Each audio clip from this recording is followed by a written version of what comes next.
minutes on to 2018 where we have a real shot at taking the House and the Senate. Look, this is not far-fetched. There's something happening in this country right now. You can feel it everywhere that you're from. This is a level of activism that most of us have not seen in our lifetimes. From the Women's March, to the protests against an awful immigration policy, to the town halls that are flooded with people, even in the most conservative districts, who are standing up and saying no, saying that they want to see this president held accountable. The 54% of voters who wanted somebody else to be president are already standing up and fighting back, and that is how I know that our future is bright. Now look, I know that it feels like we are more polarized than we've ever been. It feels like you can't go on Facebook and read what your friends from high school said, right? I know it feels that way. It feels like you can't talk to that Republican brother-in-law that you have at all. But we are so much closer together than we realize. We are not as divided as they like to say. I'm going to leave you with one last story. When I was in Army Intelligence School, an instructor pulled me aside, and one Jewish soldier to another, he gave me some advice. He said, "Lieutenant, when you get over there, don't tell your translator that you're Jewish, because they won't want to work with you." I didn't know any better, so I took his advice. And when I got to Afghanistan, I was paired up with a gentleman named Salam. Salam, as it turned out, by pure coincidence, had family in Kansas City, where I'm from. So Salam considered Kansas City his hometown, just as I did. And Salam and I spent just about every waking moment together. We were in some dangerous situations with some shady characters, and we spent a lot of time together. And I had never had a Muslim friend that I was that close to, so I asked Salam all sorts of questions about Islam. I was curious, and he answered all of them. And I never, throughout the whole time, I never told Salam that I was Jewish, because they told me not to. And then on one of my last days in Afghanistan, when I was getting ready to go home, I decided that I was going to tell Salam, because we were really close, we were friends. And so I made sort of this big production of it. And we're sitting there eating leftovers at his safe house, and I make this big preface, and I tell him. And he looks at me kind of funny, and Salam says, "Jason, did you think I didn't know that?" And I said, "Yeah, man, I never told you." And he said, "Jason, back home in Kansas City, my sister cuts your grandmother's hair." And then he got a little more serious, and Salam asked me, he said, "Did you think I would care?" And then I was a little embarrassed, and I told him the story about the instructor in intelligence school. And then Salam looked at me, and he said something that I'll never forget. He said, "Jason, over here, we are just a couple of Americans who the bad guys would very much like to kill."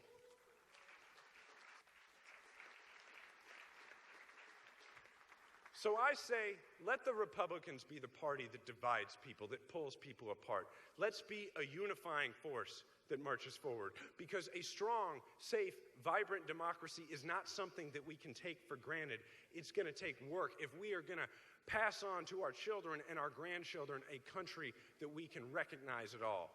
We know that it takes work, and we may be living through the nightmare that is the Trump presidency, but we are awake, we are on our feet, and we are marching toward the American dream. Thank you.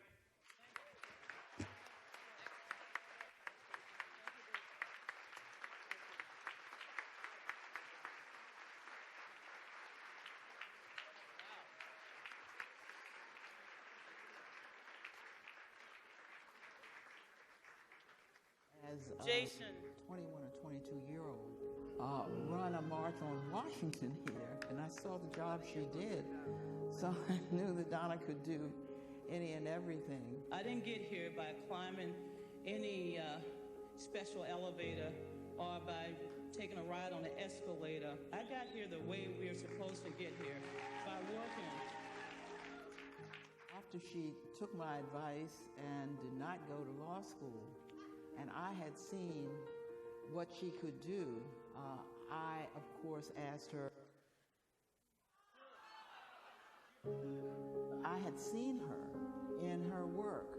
She had, as a 21 or 22-year-old, run a march on Washington here, and I saw the job she did. So I knew that Donna could do any and everything. I didn't get here by climbing any special elevator or by taking a ride on an escalator. I got here the way we're supposed to get here, by working. After she took my advice and did not go to law school, and I had seen what she could do, I, of course, asked her to run my campaign. And she became my campaign manager, and then for 10 years, she was my chief of staff. We yelled at each other. She tried to tell me what to do. What do you mean? I'm the one who was your mentor. It was a fun time. Donna has a lot of wisdom. I come out of a tradition where it's not unusual for women to speak up and to lead. I even had an opportunity to work for the first black woman ever elected to Congress. And Ms. Chisholm taught me that service is the rent that you pay for living on this planet. Service. She was always at the table. Being at the table was a huge benefit to our party.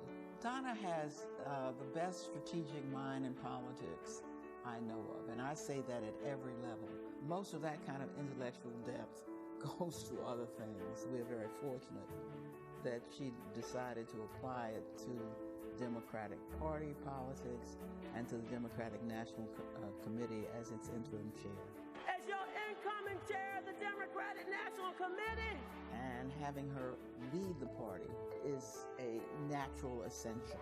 I promise you, my friends, I commit to all Americans that we will have a party that you can be proud of.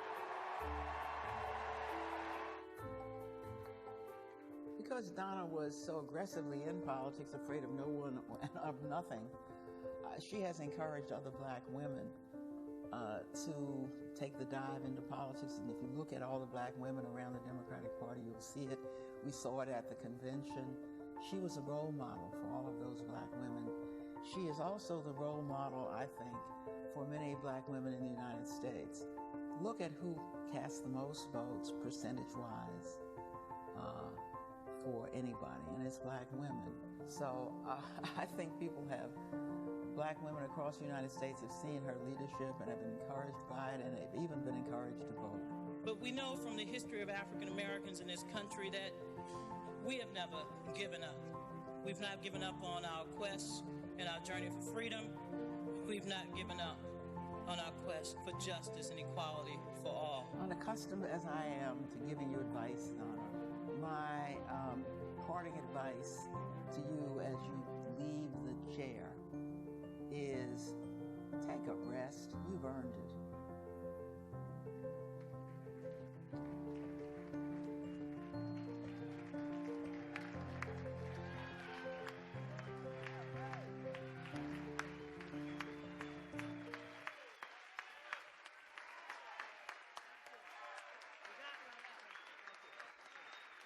Thank you. No, I ain't running for nothing. Thank you. Thank you. Thank you. Thank you. Thank you all. Thank you all.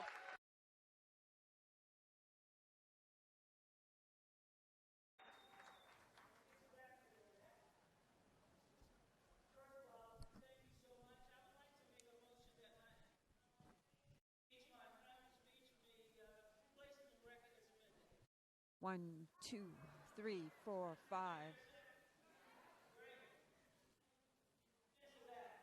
1, 2, 3, 1, 1.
It doesn't matter how to intimidate those who disagree with them. The Trump administration must be investigated, and please continue this work.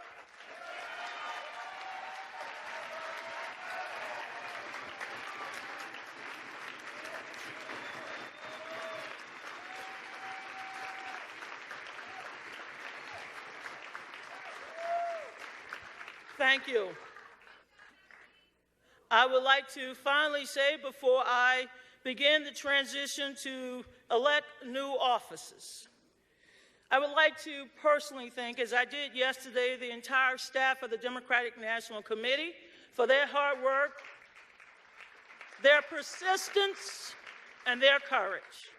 I would also like to thank our Cybersecurity Task Force member, Nicole Wong, Ram Beers, and Anish Chopra, and Michael Sussman. There's also a group of Americans that you probably will never get to know. However, they were very vital in what we were able to accomplish. We call them at the DNC the Hacker House. There were 16 security experts from top U.S. tech companies. They volunteered their time, moved to Washington, D.C. at their expense, and worked with us for 4 to 6 weeks to protect the Democratic National Committee. Their expertise enabled us to successfully combat ongoing attempts to hack the DNC. I have the dates and the times, and also a bottle of Johnny Walker.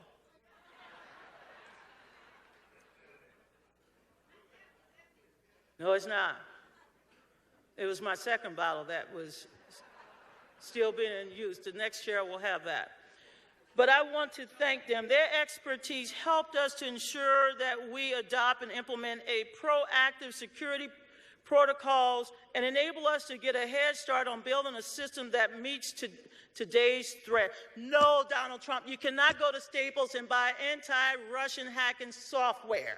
It is not available at Best Buy, sir. When a foreign intelligence military hostile force starts to attack your country, they attack the White House, the State Department, yes, the DNC, perhaps the RNC, but we'll never know unless Congress investigate. You have to go out and get expertise, and we did that.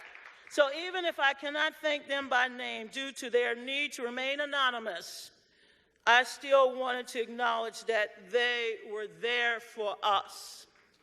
And thank you. You know who you are. So to all of the cybersecurity team, thank you. To our lawyers, thank you. To our consultants, thank you. To Mr. Singh, who would often sometimes take me home and make sure that it was safe to go into my own house, thank you. To Donnie Fowler Jr., thank you. To Mike Lux, thank you. To Annie Freeman, thank you. To members of organized labor who took my calls. I am a proud member of SCIU Local 500. I'm a proud member of SAG-AFTRA. Thank you, organized labor, for taking my calls and helping us rebuild the DNC building fund to fight off the hacking. Thank you for giving me the resources. And Henry, you made me a damn good fundraiser because I'm leaving the DNC with cash on hand. So thank you all.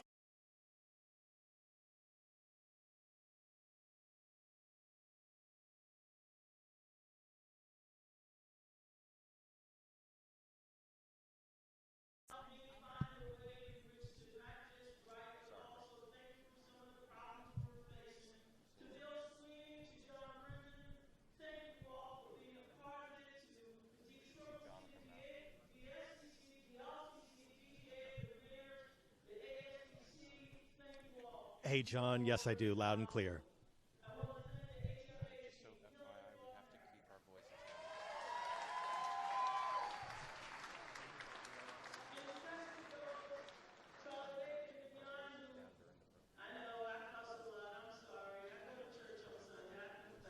One, two, three, four, five. This is Jonathan with an audio level check. 1, 2, 3, 4, 5. 1, 2, 3, 4, 5. 1, 2, 3, 4, 5.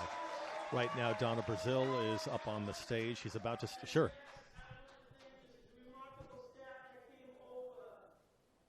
You all know who you are. Thank you. Yes, I do, loud and clear.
Doing well. Yourself?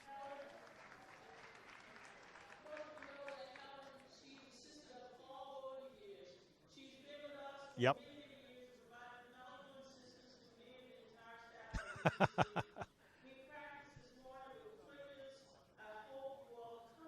Okay.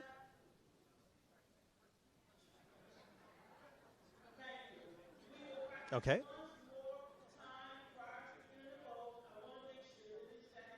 Perfect.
Uh-huh.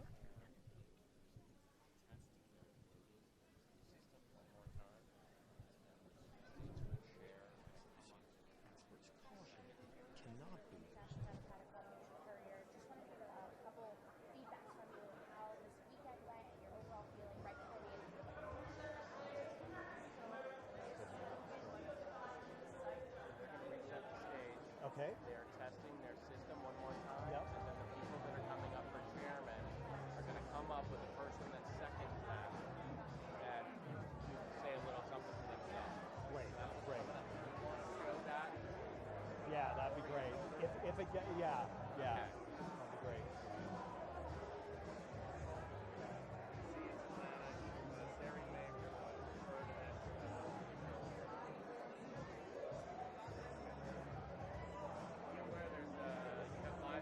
On the other hand, the party wants to regain its reputation as a champion of America's working class, but this is a group that left the Democratic Party in large numbers in the last election, siding with Donald Trump.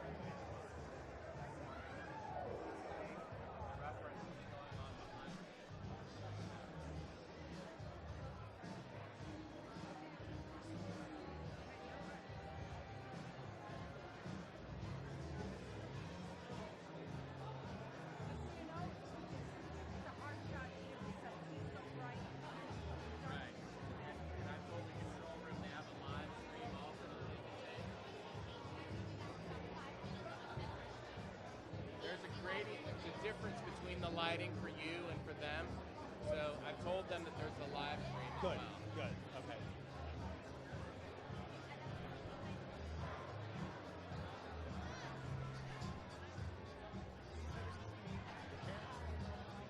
with the person that seconds their nomination. They're going to talk a little bit. They'll have a chance to address everybody one more time. Great.